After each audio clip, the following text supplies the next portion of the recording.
Hi guys, and welcome back to another video. So today we're going to learn how to curl a football or a soccer ball. So if you don't know what a curling shot looks like, take a look at this.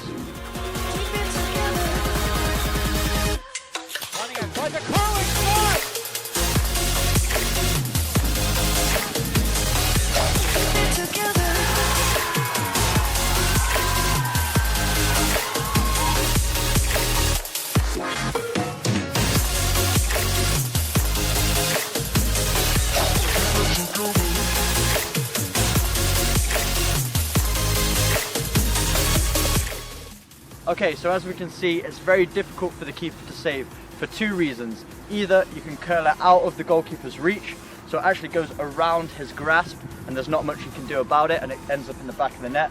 Or you can kick it towards him and put some curl on it so at the last second it moves away from him. So it's just adding that movement. So if you're right footed, the ball is going to be moving from right to left, and if you're left footed, the ball is going to be moving from left to right.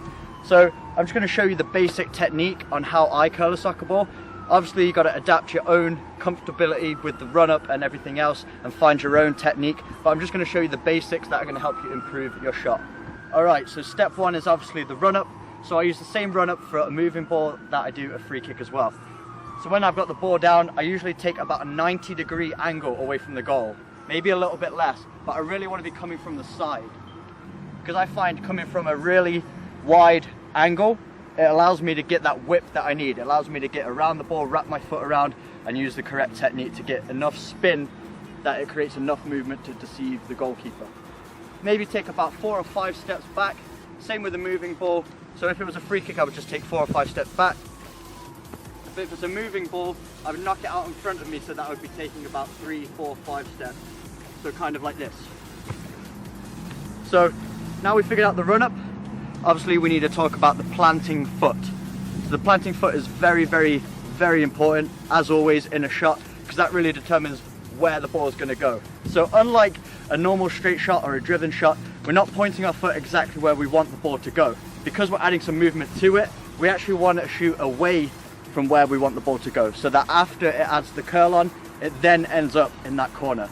So for example, if I'm shooting for that far corner, I'm not going to point my foot at the corner, because that means it would start to curl too early and it would end up going towards the middle of the goal. So I actually have to point my foot just outside of the post, so that when I do wrap the ball around, it starts going away from the post. It looks like it's going wide, but then that curl is going to bring it back in and it's going to end up in that top corner.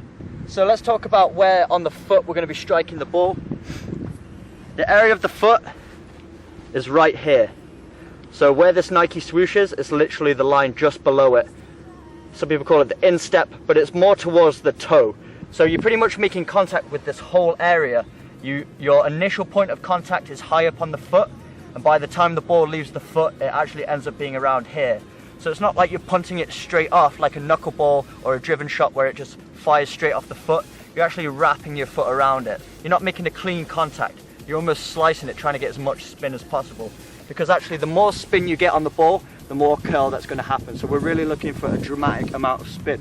So now talking about the contact area on the ball, what we want to be doing, we're not just going to hit to the side of the ball. A lot of people think you've just got to hit the side of the ball to make it spin like that. And it will spin, but a lot of the times you're not going to have as much movement as you want on it. It's just going to go from left to right, and sometimes it goes over.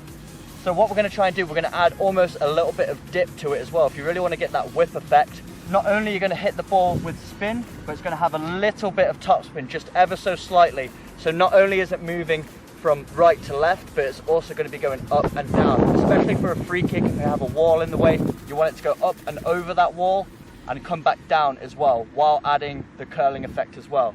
So we're adding 2 types of movement to it, and that's just going to make it even more of a nightmare for the goalkeeper to save.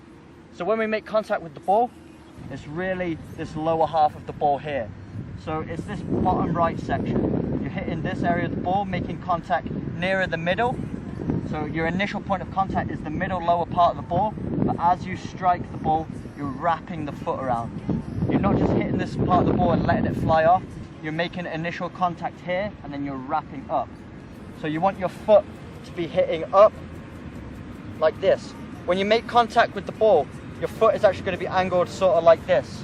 So if we angle our foot like this, and we make contact with that area, it's going to make contact here, spin the ball, and add that curl and dip at the same time. It's not just straight this movement or backspin, it's kind of that in between, so it's going like around this way, kind of like a rainbow. And when we follow through, this is what we're going to do.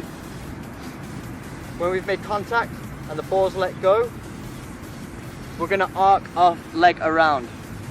So once we make that contact and we release the ball, our leg is going to make that arc movement, trying to almost replicate the direction of the ball we want it to go, almost making that curve. So what I notice that a lot of people do when they're trying to whip the ball, they're making their technique too smooth.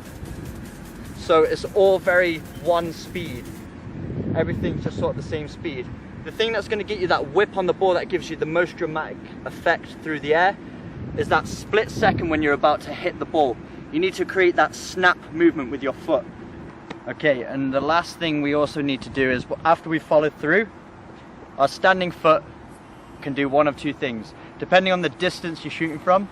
If you're shooting from around the box, all I like to do is after I've struck the ball, I strike the ball and then I just step back onto my kicking foot.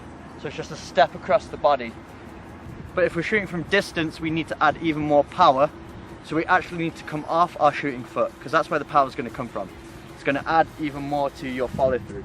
So if you shoot from distance, same techniques apply, but we're going to land back on our kicking foot. So that's the two differences between shooting from around the box and shooting from distance, but all the other body mechanics are still exactly the same. So I think this is a great technique. It's what I go to for free kicks over anything like the knuckleball or anything like that, just because this is a technique that can be very consistent. You can really put the ball exactly where you want it. Things like knuckleballs are great.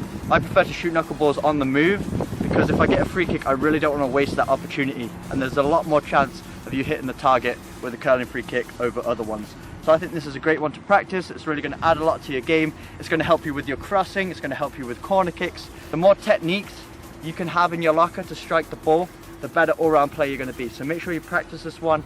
And if you did enjoy this video, hit that like button. If you're brand new to the channel, hit the subscribe button for weekly training videos. And as always, I'll see you in the next video.